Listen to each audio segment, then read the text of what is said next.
ចំពោះការធ្វើសមថៈរបស់យើងនេះគឺដើម្បីឲ្យនឹងហើយមានចិត្តស្ងប់អញ្ចឹងអ្វីដែលយើងស្វែងរកគឺស្ងប់សុខនឹងហើយពេលណាដែលយើងបានជួបសេចក្តីស្ងប់សុខហើយយើងគប្បី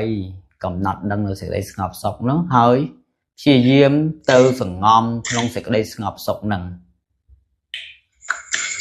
ហើយកុំឲ្យស្រាប់តែដើរជួបសេចក្តីស្ងប់ហើយសេចក្តីសុខក្នុងស្ងប់នឹងហើយស្រាប់តែអត់ដឹងណាអត់ដឹងតែទៅមុខបន្តទៀតហើយចេះតែទៅមុខបន្តទៀតយូរទៅជាប្រាសចេញអំពីសេចក្តីស្ងប់សុខអញ្ចឹងក្នុងកម្មដ្ឋាននេះគឺសមថៈហ្នឹងបានដល់សេចក្តីស្ងប់ពាក្យថាសមថៈហ្នឹងគឺបានដល់សេចក្តីស្ងប់អញ្ចឹងពេលណាដែលយើងចម្រើនទៅដល់ចំណុចមួយដែលទទួលបាននូវសេចក្តីស្ងប់ព្យាយាមដង្កល់ចិត្តនៅក្នុងសេចក្តីស្ងប់នឹងរក្សានៅក្នុងសេចក្តីស្ងប់នឹង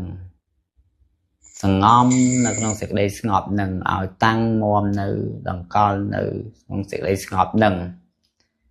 ហើយកុំឲ្យចេះតែរកខ្លួនឯងចេះតែរ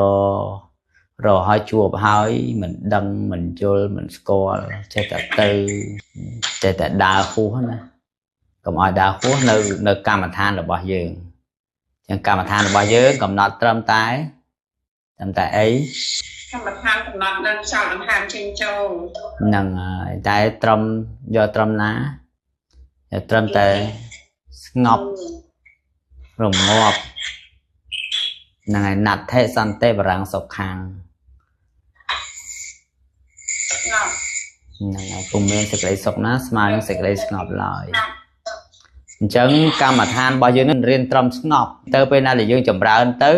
ដល់លក្ខណៈដែលស្ងប់ហ្នឹងហើយហ្នឹងគឺជាផលរបស់កម្មដ្ឋានដែលយើងកំពុងរៀនហ្នឹងហើយកុំឲ្យតែបានស្ងប់ហើយនៅតែអស់ចិត្តទៀតណាអញ្ចឹងពេលណាដែលបានជួបនៅសេចក្តីស្ងប់ហើយ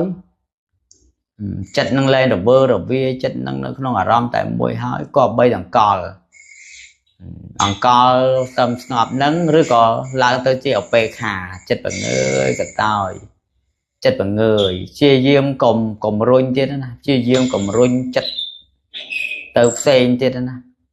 ព្យាយាមរក្សាត្រឹមស្ងប់ហើយនឹងស្មើល្អហ្នឹងកដាលនឹងធ្វើអារម្មណ៍បង្ងើយកដាលហ្នឹងតែយើងអង្គុយជួនកាលយើងអង្គុយចឹងតែបានជួបលក្ខណៈស្ងប់ហើយហ្នឹងនៅមិនទាន់អស់ចិត្តទេចេះតែរុញចិត្តចេះតែផ្គងចិត្តទៅឲ្យកើតស្អីទៀតណាអញ្ចឹងយើងរក្សាត្រឹមស្ងប់សុខទៅដល់ក៏បន្ទុំចិត្តក៏បង្អោនចិត្តទៅនៅក្នុង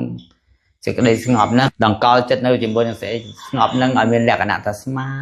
ស្ងប់ស្មើល្អទៅចេះតែដង្កល់នៅចឹងទៅហ្នឹងក្នុងកម្មដ្ឋានហ្នឹងអត់អាចទៅពេលបានស្ងប់ហើយទៅ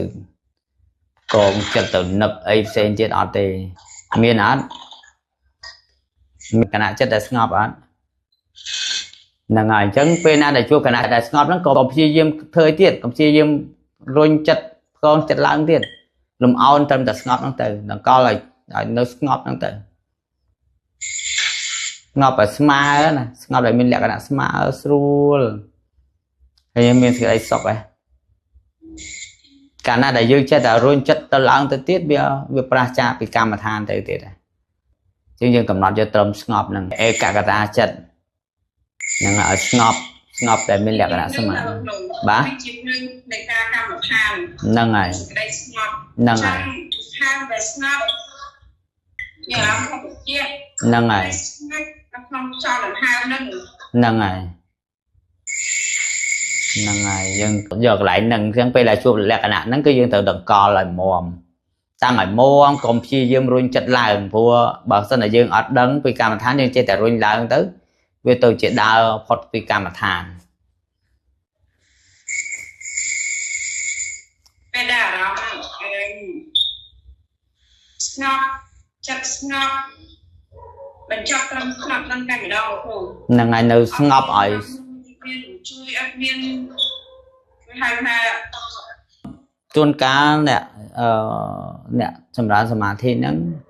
បាទពេលបានស្ងប់ហើយចេះតែរុញចិត្តឡើងចង់ឲ្យឃើញអីមួយទៀតចង់ឲ្យទុះអីមួយទៀត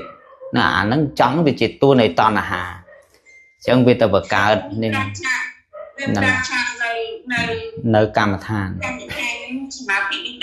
ហ្នឹងហើយវាប្រឆា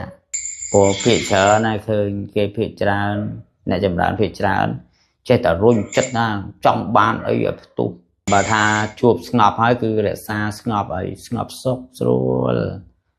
ហ្នឹងហើយកាន់យកឧបេក្ខាស្ងប់ហើយក៏កាន់យកឧបេក្ខាចិត្តទៅ